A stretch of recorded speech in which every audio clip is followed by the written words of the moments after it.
बिस्मिल्लाहिर्रहमानिर्रहीम नहमदुहु व नुसल्ली अला रसूलिहिल करीम अम्मा बाद। तेरी रहमतों का दरिया मुझे भीख मिल रही है, मेरा काम चल रहा है। तेरे नाम का वजीफा मेरी जिंदगी का हासिल, तेरे नाम की बदौलत मेरा काम चल रहा है। आज के इस इंतखाबी जलसे के सदर मोहतरम निहाल ट्रैक्टर वाला साहब, स्टेज पर तशरीफ फरमा मुअज़्ज़ज़ीन शहर, कारपोरेटर हजरात, मेरे दोस्तों, बुजुर्गों और साथियों, और घरों में बैठकर हमारी बात सुनने वाली हमारी मुअज़्ज़ज़ माएँ और बहनें, आज हमारा ये जलसा हुक्को कॉलोनी में हो रहा है।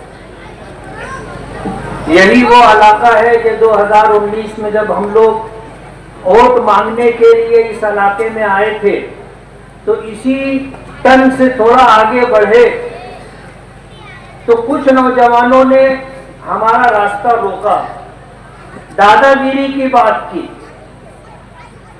मरने मारने तक आमादा हो गए, लेकिन वो हमारा रास्ता खोटा करना चाहते थे, प्रचार से रोकना चाहते थे। हम प्रचार से रुके नहीं, हम अपना काम करते रहे। अल्लाह ने हमारी हिफाजत की।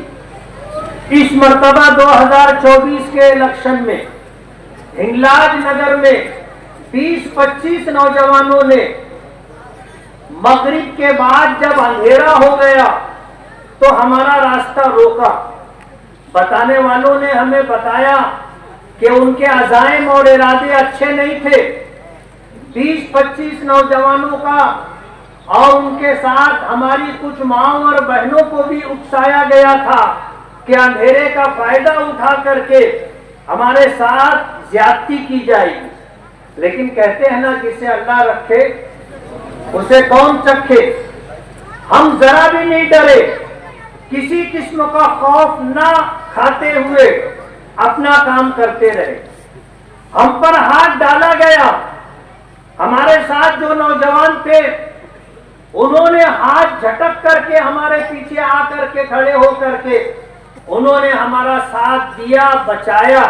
बचाने वाली जात अल्लाह की है, अल्लाह ने सबब और जरिया बनाया। 2009 के इलेक्शन में आयशा नगर में भी हमारा रास्ता रोका गया था और उसके लिए हमारी माओ और बहनों को इस्तेमाल किया गया था, जो हाथों में चप्पल लेकर के चप्पल मारने का इरादा रखती थी। लेकिन अल्लाह ने उस वक्त भी हिफाजत फरमाई। इलेक्शन आता है, आप इलेक्शन लड़िए, मगर ये तरीका इलेक्शन लड़ने का नहीं है। आप कहते हो कि मुझे नयापुरा, इस्लामपुरा और जिस इलाके में अंसारी बिरादरी के लोग रहते हैं, मुझे घुसने नहीं दिया जा रहा है और सारा इलाका पैक कर लिया गया है। पूरा शहर अपने सर की आंखों से देख रहा है कि आप कहां कहां, खयाबान निशात चौक है और इसी तरह इस्लामपुरा है, हर जगह तो आप जा रहे हैं और जलसा ले रहे हैं। आज चुना भट्टी पर उनका जलसा है। इस तरह के जुमले बोल करके वो हमारे नौजवानों को वरगला रहे हैं, उकसा रहे हैं इस बात पर कि हम जब प्रचार के लिए उनके पास जाएं तो वो हमारे साथ ज्यादती करें। मैं आपको बताना चाहता हूं, वक्त तो बहुत कम है, लेकिन किसी ने कहा कि इस इलाकों में मुफ्ती साहब का क्या काम है। मैं आपको बताना चाहता हूं कि 10 करोड़ रुपए से ज्यादा का काम आगरा रोड के इस इलाके में हमने किया है। रिजवान सर ने किसी जलसे में कहा कि मुफ्ती साहब ने क्या काम किया है। उनको याद रखना चाहिए, वही ठेकेदार थे, उन्होंने ही काम किया है, उन्होंने ही काम किया है। हजार खोली की पहली गली चौक से लेकर के सलाम चाचा रोड तक रोड की तामीर 2 करोड़ रुपए के फंड से उन्होंने ही किए। कम से कम थोड़ा तो आदमी में हया होनी चाहिए, थोड़ी सी तो शर्म होनी चाहिए कि ऐसी बात कहें जो बिल्कुल झूठ हो। आज मुल्क के हालात कैसे हैं? मुल्क के हालात इंतहाई संगीन है। आज जो हुकूमत बरसरे इक़्तिदार है वो मुसलमानों को इस मुल्क से बेदखल करना चाहती है। एनआरसी के नाम पर, सीएए के नाम पर आज की मौजूदा हुकूमत ये चाहती है कि इस मुल्क में मुसलमानों को बंधुआ मजदूर बना करके रखा जाए, इनको डिटेंशन कैंपों में रखा जाए, इनसे वोट देने का हक छीन लिया जाए और इनको अपने घर के अंदर एक गुलाम और एक बंधुआ मजदूर की तरह रहने पर मजबूर कर दिया जाए। आप बीजेपी की हमनवाई कर रहे हो। पूरी रियासत में बीजेपी ने, अजीत दादा पवार ने, शिंदे ने अपने उम्मीदवार खड़े किए। मालेगांव में उन्होंने क्यों उम्मीदवारी किसी को नहीं दी? डर पर्दा उम्मीदवारी आसिफ शेख को दी गई। मैंने पीछे ये बात बताई कि इन्होंने निफाड़ में बैठ करके एग्रीमेंट और मुआहदा किया और हम आजाद लड़ेंगे और चुन करके आएंगे तो आपके साथ बैठेंगे। ये मुआहदा हुआ। Indian secular lodgers assembly Maharashtra, जिसका शॉर्ट फॉर्म इस्लाम है। अभी आपने इतना लंबा नाम तो वो भी नहीं दे पाते। जबरदस्ती ऐसा नाम बनाया गया कि उसका शॉर्ट फॉर्म इस्लाम बने। जैसे ही उन्होंने मास्टर स्ट्रोक का ऐलान किया, मास्टर मिस्टेक का ऐलान किया, रात 1.5 घंटे के बाद ही शहर के एक मारूफ मुफ्ती साहब ने इसके नाजायज और हराम होने का फतवा दे दिया। कहने वालों ने कहा कि पैदाइशी कांग्रेसी इस्लाम में दाखिल हुए, 24 घंटा भी नहीं रहे उन्होंने इस्लाम को छोड़ दिया और ऐलान कर दिया कि भाई इस्लाम नाम का झंडा और डंडा हमने जिन लोगों को दिया है वो डंडा और झंडा घर में ही रख ले, बाहर लेकर के ना निकले।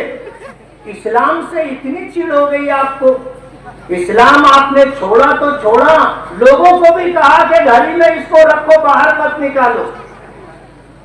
आज अगर ये चुन करके आते हैं तो बीजेपी के साथ जाएंगे और बीजेपी के साथ जाने का मतलब ये है कि ये मुसलमानों के साथ गद्दारी कर रहे हैं। इनको वोट देना, बीजेपी को वोट देना है और इन्होंने वोट काटने के लिए जनता दल सेकुलर, जिनकी पहले थी, आज समाजवादी पार्टी है, उनको सुपारी दी है। आप देख लो, वो पक्के पक्के इलाकों में जलसा ले रहे, वहीं घूम फिर करके प्रचार कर रहे हैं और यही काम उन्होंने 2014 में भी किया था। यही काम 2014 में किया था। मुस्तकीम डिग्निटी अलग ऐलान, 50 लोग इस बात के गवाह हैं कि उसका ये कहना है कि मुझे इस मुल्ला को, इस मुल्लवा को हराना है। ये जीतने वाले नहीं है और ये जीतने या इलेक्शन लड़ने के लिए नहीं खड़े हुए, ये सिर्फ वोट काटने के लिए खड़े हुए। इनको वोट देना, बीजेपी को वोट देना है, अपना वोट जाए और बर्बाद करना है। मालेगांव की आवाम इस बात को अच्छी तरह समझ चुकी है और आने वाला 20 नवंबर का इलेक्शन इंशाअल्लाह जब पेटी खुलेगी तो इनको इनकी जगह समझ में आ जाएगी। जब निहाल अहमद मरहूम जिंदा थे, अपने बेटे बुलंद इकबाल के लिए उन्होंने जब असेंबली में उम्मीदवारी करवाई, खुद लोगों के साथ कांधे पर हाथ रख करके घर घर जा करके वोट मांग रहे थे, तो उस वक्त इनको 7,000 वोट मिली। जब तो निहाल साहब जिंदा थे, मरहूम बुलंद इकबाल जिंदा थे, मरहूम बुलंद इकबाल से हमारा 10 साल का मुआहदा था कि ये 2 इलेक्शन मैं लड़ूंगा, इसके बाद मरहूम बुलंद इकबाल इलेक्शन लड़ेंगे। वो एग्रीमेंट की कॉपी हमारे पास है और अब अल्लाह का फैसला है। उसके अंदर सियासी सूझबूझ थी, नफा नुकसान वो शख्स समझता था। उसके जाने के बाद उसकी सीट पर कारपोरेशन के इलेक्शन में जिमनी इलेक्शन में हमने मुस्तकीम डिग्निटी का साथ दिया, घर घर जाकर के वोट मांगकर उसको चुनवा करके लाए। चुन करके आने के बाद कहते हैं ना कि बच्चा बड़ा होता है तो पर निकल आते हैं, पर निकल आए और उनको ऐसा लगने लगा कि हम बहुत ऊंची उड़ान करने वाले। ये 5 साल और सब्र कर लेते। शफीक राना कहते हैं कि अगर वो मेरा कुर्ता पीछे से पकड़ करके चलते रहते तो शायद अगला 5 साल का इलेक्शन लड़ने का मौका शान हिंद को मिल जाता। मैंने जिस वक्त फतेह मैदान के स्टेज से ऐलान किया था बुलंद इकबाल की उम्मीदवारी का, तो हमारे साथ यूसुफ इलियास साहब बैठे हुए हैं। इनको नागवार गुजरा था, लेकिन हमें पता नहीं था या इनको पता नहीं था कि हमारा उनका एक एग्रीमेंट है। आज इस मौके पर मैं बहुत सफाई के साथ कहना चाहता हूं कि जिस इलाके में हम इस वक्त इलेक्शन इंतखाबी जलसा ले रहे हैं, हमारा ये जलसा कैंसल हो जाए, इसके लिए पूरी कोशिश की जाए, परमिशन रद्द हो जाए। स्टेज लगाने के लिए जब लोग आए तो स्टेज लगाने से पुलिस डिपार्टमेंट के लोगों ने रोका। मैंने फोन पर बात की कि हमने जुमा के दिन से एप्लीकेशन दिया है, आपसे परमिशन मांगा है, आपको अगर परमिशन नहीं देना था तो जब ही ना कह देते। पूरे शहर में हमने ऐलान करवा दिया, पूरे शहर के लोग यहाँ जलसे में शिरकत के लिए आए हैं और आज आप आखिर वक्त में कहते हैं कि जलसे का परमिशन रद्द। साहब आप क्या कर रहे हैं समझ लें। तो कहने लगे कि यहाँ बाजू वाली गली में माजी आमदार साहब का घर है। मैंने कहा हम मरहूम शेख रशीद साहब का एहतराम करते हैं, उनकी जिंदगी में भी हमने यहाँ पर जलसा लिया था, उनकी उस वक्त भी जलसा लिया था जब शेख आसिफ साहब आमदार थे।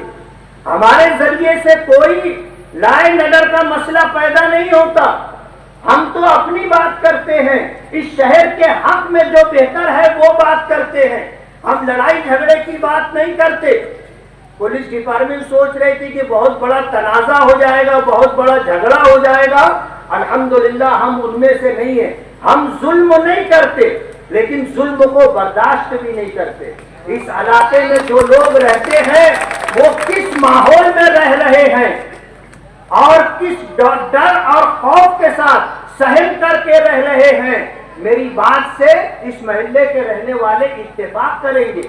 आज लोगों को डराया और धमकाया जा रहा है कि 20 नवंबर के बाद तुमको उठा लिया जाएगा, 20 नवंबर के बाद हाथ पैर तोड़ दिए जाएंगे और 20 नवंबर के बाद घर में घुस करके तुमको मारेंगे। इस तरह की धमकी दी जा रही। हम धमकियों से डरने वाले नहीं है और ये मालेगांव की आवाम आप समझ लीजिए कि इस इलाके में जो हमारे वोटर हैं वो हमें ही वोट देंगे, इसलिए कि जिस वक्त वोट देने के लिए जाएंगे तो उनको पता होगा कि किसको वोट दिया है और अल्लाह रब्बुल आलमीन देख रहा होगा।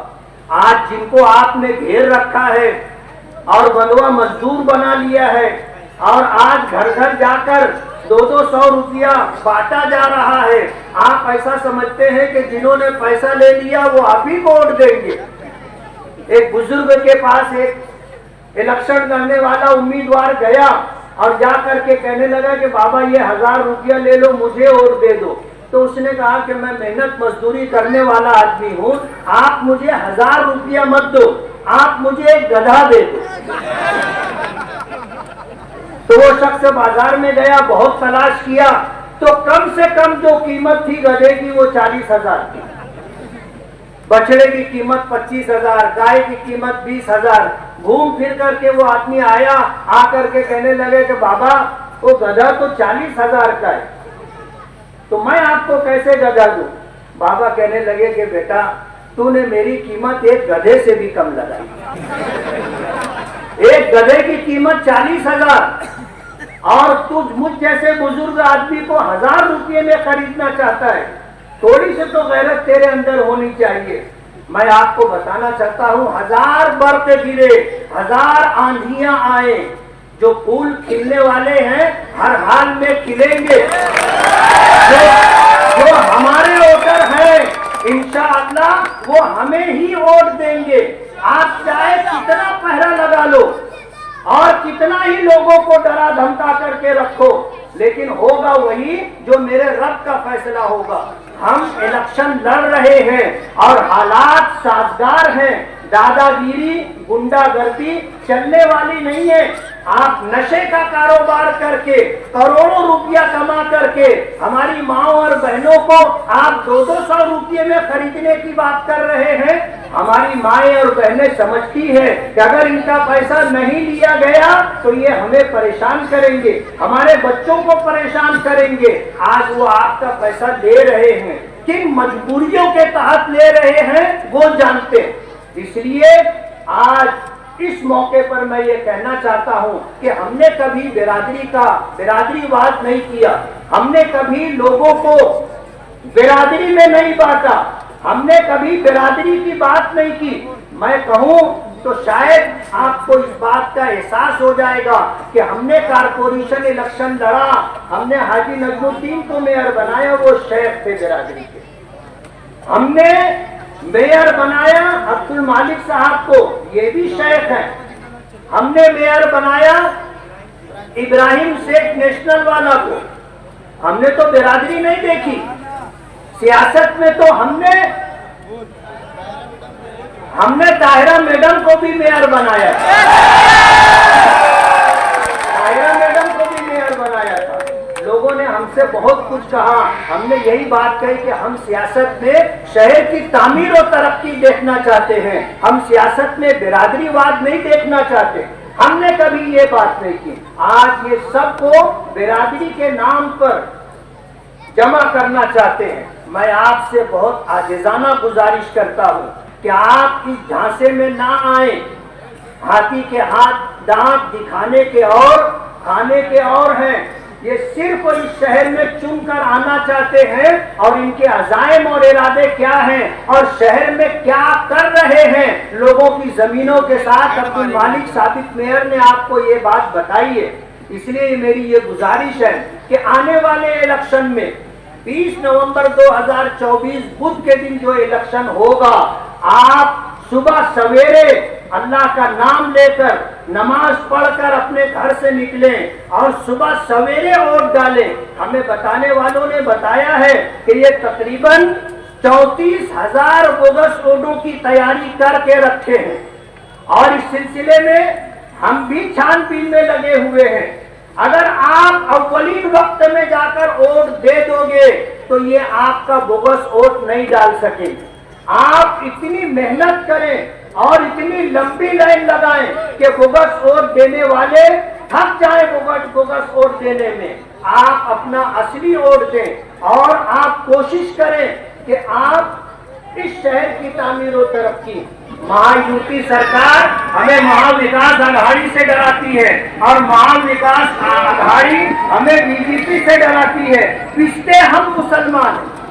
आज मजलिस इत्तेहादुल मुस्लिमीन के उम्मीदवारों को पूरी रियासत में आप कामयाब करें, भरपूर वोट दें और 20 नवंबर की सुबह पतंग की निशानी 5 नंबर का बटन दबा करके मुझे कामयाब करें। मैं आपसे इस शहर की तामीर और तरक्की का वादा करता हूं। आपका बहुत बहुत शुक्रिया।